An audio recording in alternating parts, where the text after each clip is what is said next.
Alright, hello people. So in this video, we're going to be talking about the process of actually buying your first car. First time I did mine, there was a lot of emotions per se, and yeah, there was a lot of emotions. So I'm not really getting straight. My aim was not get scammed or etc. etc. However, now been around block a few times, have essentially four steps you must consider before you actually buy your first car. And the first step is to know your budget. You will need to understand how much you can actually afford when you factor in the real expenses of a car. And the first thing is the monthly payment of your car. So what I'm gonna do, I'm gonna throw up an amortization schedule. Alright, so this is really the loan, the amortization schedule, and it can go both ways. However, what I'm going to do is, let's say we don't want to spend more than 35 grand. So we don't want to spend more than 35 grand per month. So we'll go so bam, I'm putting the 35,000 laws or one pay a month. Clear out this, clear out that, and the number of years. Let's say for example we get the 7 years, so we get like a 2020 car or so. On this side we'll pay 7 years, and then interest rate I just averaging. So let's say 8%, 8%. This going to show how much you can really borrow, like how much money car you look on, like what value price car you look on for this. And then down here, so now show the amount you'll pay in an interest and the amount you'll pay total for the car over the period of time. So say 2.2, call it 2.250 is your max amount for basically pay 35k a month. And as you can see here, so it shows the different payments them going down. So that is that. So now we have a base. But that's not the only expense that actually comes with owning a car. You also have to remember insurance for said car. Insurance can typically run anywhere from about $120,000, especially if it's a first car, upwards. Uh yeah. And you also think about gas, which is 15,000 a month. I think about toll, if you take the toll, I'm assuming about 15 um K a month also upwards. And probably servicing for your car is anywhere from $15,000 upwards. And that's like every 3 months. I can be twice a year, give or take on the driving basis. So you must consider the expenses. So you're going to be 35K, which is the base, meaning the absolute minimum you have to pay in expenses for your car, which is to own the car, which is that, and then plus the other payments. So kind of know where we're starting from. You can see like that average or typical like period financing period they will have. So anything under 4 years, they can get 8 years, 5 years, 7, 5 to 6 years, they get 6 years. 4 year old vehicle, 7 years, and anything like 3 years or up, they can get 10 years to pay. That and typical things they're going to need is the pro forma invoice, which is basically an invoice to you to say, hey, you buy a car. You need a valuation report. You also need a copy of your driver's license carrying the back and front. This one that I have is for doing in loan application. Statements of fear is also very important because let's say for example 800 grand per let's say 800 grand and you take out 30 grand out of it for the car payment. The statement of fear going allow whomsoever lending you the money to kind of can assess whether or not you can even manage the monthly payment. Because you have light, rent, water, food. So if all of them things there come up and they don't see where you're going to have room to finance the loan relatively comfortably, they're not going to allow it. Then you're going to need a copy of the fitness. If it's import the car, the import entry copy of the title.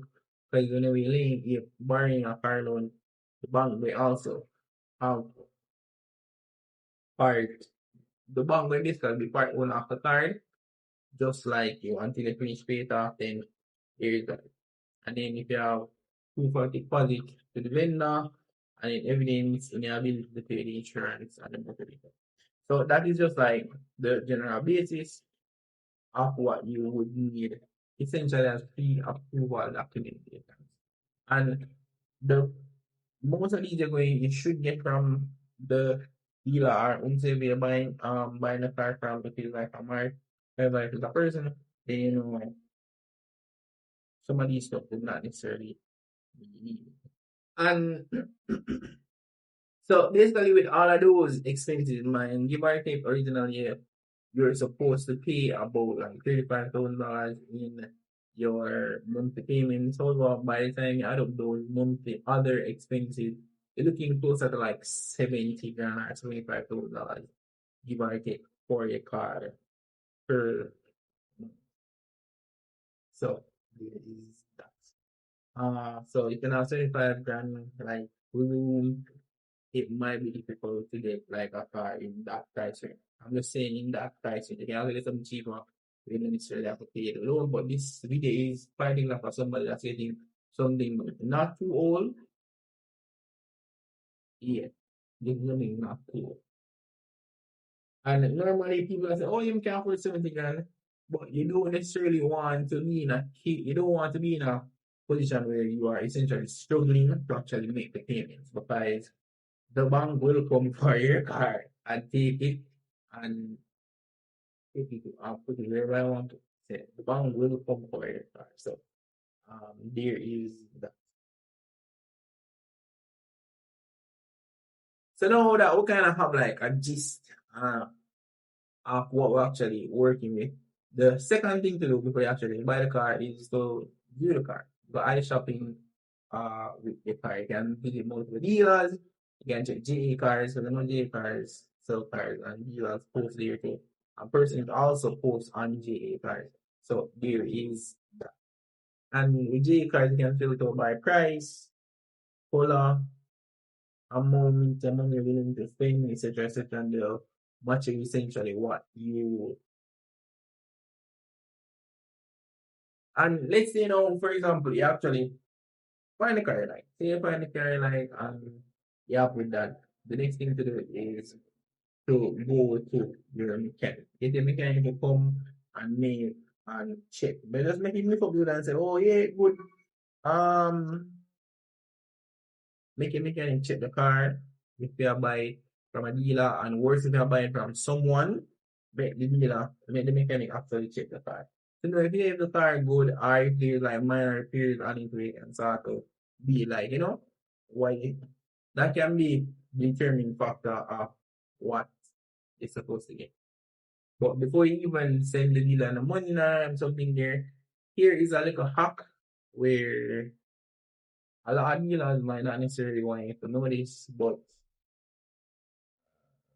I don't want a car dealership, so me I go still tease you guys. Let's say, for example, you find somewhere actually like, and you'll be like, all right, I like this car. You go to the dealer, you need to ask for these things. You need to ask for the personal interest, which is basically invoice billing to you. You need the certificate of fitness for the car, fitness and registration. You need the valuation of the car if the dealer have it done already, then for you to evaluate the value of the car. And then you need the custom documents. Because Jamaica don't make cars. So it has to come from so here the custom documents, and this is what you're going to do the custom documents. So if you're able to pay attention to this about the video, pay attention to this. So one of the things that people normally say in Jamaica is, don't worry about the mileage, because they back it anyways. But this is how I can like if you buy a car and import it, you can know exactly if the mileage was backed or how much it was backed by. So you get the custom documentations and the valuation of the inside one. It's supposed to actually say the chassis number on the car. The chassis number it's supposed to also see the engine number. If it's a chassis number and those engine number, that means then change the engine before the car come in the country, or then change it when the car come in the country. Yeah. But as I say, we're focusing on chassis number. So when we see the chassis number, we're going to go to this website and put up on screen. I think it's import something. And we put in chassis number, and then going to put up the current status of the car when it left Japan, or when it's about to leave Japan. Alright, so with years number you will see how much the mileage of the car is back, if it's back, or within like a grace period, it might be driven some place before it reach here. So within that period. So check that, okay, we'll get a car and see it's a 100, say 40,000 miles on it. But when we check the website, that shows you it was 90,000 miles before it even reached Jamaica. So do the check there. So. And once you do that and everything good now, you can go to your financial institution. As mentioned originally, some institutions vary, but you need documentation for the car, and then you're going to need the job letter, the last 3 payslips, photograph a carrying ID or passport or driver's license. Typically, some places need references, utility bill, and like a current savings account that is there for the last 6 months. And then give or take, there are the assessment of the finances can accompany. And then it's supposed to go. And essentially it's pretty straightforward. But once you have all of those actual information on you, now is to get the loan for the car. So normally the lending institution can provide you with a series of documents. So one of them going a memo which basically outline everything that you will have to sign and stamp and read over whatever before you actually get the loan. So you're gonna have the upper finance, meaning the company issuing you a letter that you're going to give to the dealership to say, all right, they offer to pay it, and they're also going to give a promissory note to say, hey, we are in the process of sorting out this documentation. Give us 2 weeks, a week to get the funds to you. And then individual bill of sale going to be the information of the recipient, and then the reimbursement, and basically say counter indemnity. Basically say, oh yeah, if you even spend the money, you get it back when it's money to go on. Additionally, when you get those stuff, you're going to also get some documents that you're going to need to get. So you need a JV to stamp the document. And basically, they're going to stamp a lien on your document. So this is myself. If you don't necessarily think you can manage them, do it to their loan, because they will take about the car. And the other side stuff is really like tailored to what the company or lending institution want. So the specific insurance you have to use when you're taking a loan, you have to work with that. And they're going to need a copy of the fitness. They're going to basically need all documentations for the car. Okay, basically like a dual ownership until the 6 years up. When you don't pay it, then everything is transferred over to you. So once you provide all them documentation there, then give or take the institution may take about, I want to say, the institution may take about 3 weeks. May take about 2 to 3 weeks to start out your documents. And so after that, now the financial institution going basically issue you a letter, undertaking which you're going to give the dealer or the person say, hey, may I go pay for the car on behalf of say American. So there is, once you start out that now, you sit down and wait for already will have the dealers normally like they'll tell you start out the fitness and registration. And yeah. So simple one thing that they'll help you sort out those stuff, or you can get off some people sort out to get the plates then. So whenever you go there, you have the plates and you can put it on the car and drive out once you get the car. So now that basically you have the car, everything nice and done, you have the new car now. Here are the extra stuff.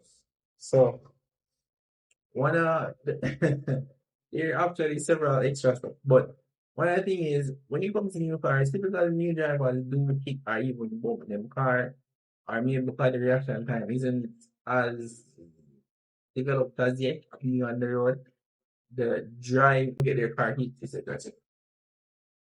And yeah, you're going to need to find a body man or some repair personnel that can like fix back the minor damages and things on your car. So there is that. You also need a tire person, like you like Jamaica running a smooth and clean or whatever. Any tire person like whenever you like your tire bus or anything there, you have a place on Malines Road, get them 24/7. Yeah. You have a place behind that same place that also the tire, the more space and more parking, so you can do that. His name Tian, that's a man. He yeah, so basically but him close that right now.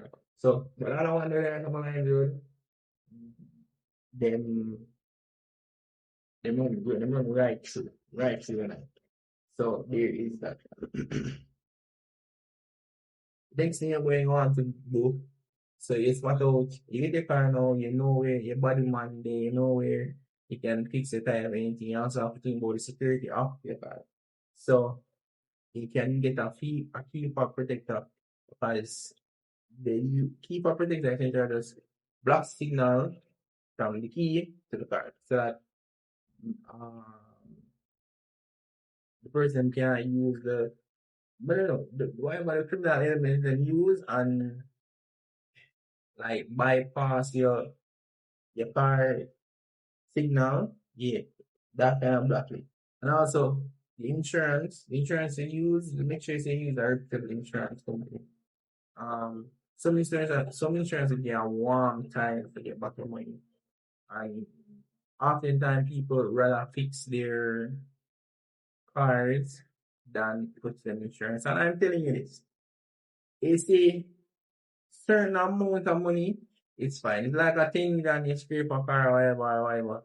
You can pay a lot of money. But if it's any big bill, go the insurance. That's what you're paying it for. Go the insurance.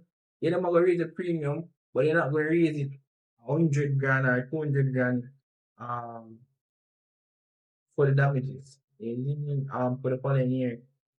They're not going to raise that. But I'm going to say just use article insurance. I'm not recommending insurance, just borrow one, use article insurance.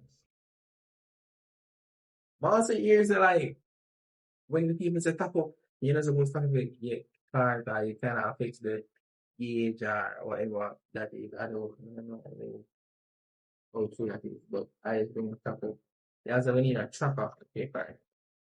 I would say you can use the companies that do tracking and them things there because that's what they do. Oh, but sometimes they don't work. And sometimes the response time is, you know, life or in the situation you can't even get to. However, you can use them. You just know say that's another monthly fee you have to sort out and something there every month for somebody check it out. Or you can just get somebody or technician that can put in track like the car. But as I said, that also you have to have reputable personnel.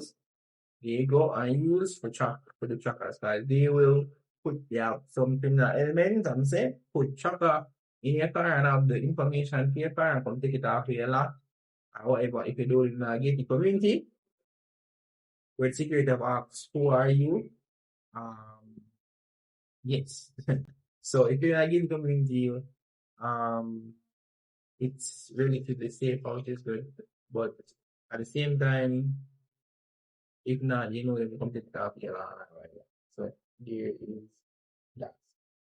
And you can also have a kill switch on your car. And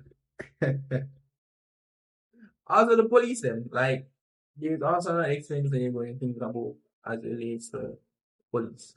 If you know you dip on the road, you have to conduct yourself accordingly when you're a driver or whatever. So police will issue tickets and um some of them high, some of them for speed. I've gotten 2 tickets already. One of them was for speeding, and one of them was to indicate out. Honestly, I don't think that it actually deserved the indicator one day because when we turn, my car like automatically switch off. So, but anyways, so you will get tickets. You may get tickets. Um, yeah, you may get tickets, and I feel like a good thing I can do. I'm not sure you how to pay a ticket online. If you know you're wrong, you pay the ticket. Call today. Um, I'll contribute to Jamaica no new tax. But I'm not sure how to actually pay the ticket. So I just put some on the screen. I'm kind of doing that. My credit card will have to pay the ticket already. So there you go. TAG, so I go on TAG, log in. I log in my credentials, then go in. So in now, basically, you're going to go to, see the first thing, pay a traffic ticket. You're going to put in the ticket number, I assume is this, with the right at the top. And you put in your driver's license. Alright, so it'll go show the fine information. So you have that. You're going to add to today. Wow, so people pay more than once at a time. Yeah, I agree if basically correct. And then you pay tax. And then you just basically card information them out right here. So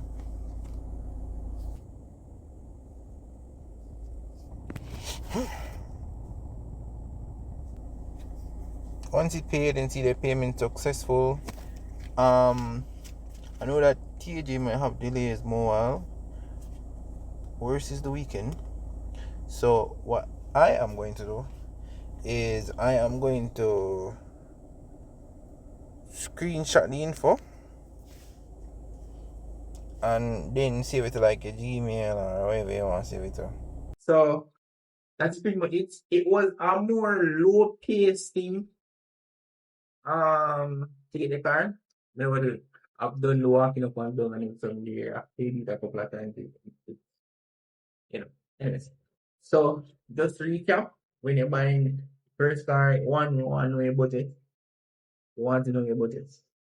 So anything, for example, anything your monthly payment be, more than likely I'll pay an extra 40 grand upwards, or 35 or 20 grand upwards on that. So like, regular monthly expenses for your car. The second thing you're going to do is review the car, so you're like, some like, if them offer test drive, do take the test drive, because sometimes you need to select cars part, and when you drive off and pay them the money and everything already, you find faults and information. If you offer test drive, take this test drive. Alright. Make sure your documentation so you can check if the mileage was rigged or not. And then once you sort out the loan documentations, then you have to wait like 2 weeks. Like literally just be 2 weeks for them sort out because banking institution sometimes we might feel like some are drug them but sometimes it's really and true that they have a lot on their plate and it's a lot of person, at one given time applying say technically for that. So about 2 weeks should be fine, you get them and you're good. And then once you get the loan or the money sent to the dealer, you collect the car, just interest you to take it. Um, and your different places for fix and repairs or any damages. And yeah, so that's pretty much it. I would like think of say getting a new car. If it's a new car, it's you have to check the mileage, I think that's essentially the only difference. And if you have pay cash, still check the mile and something there, you just want to go through the banking aspect of it. So, thank you guys for watching. I'm going to start trying getting the YouTuber content vibe again.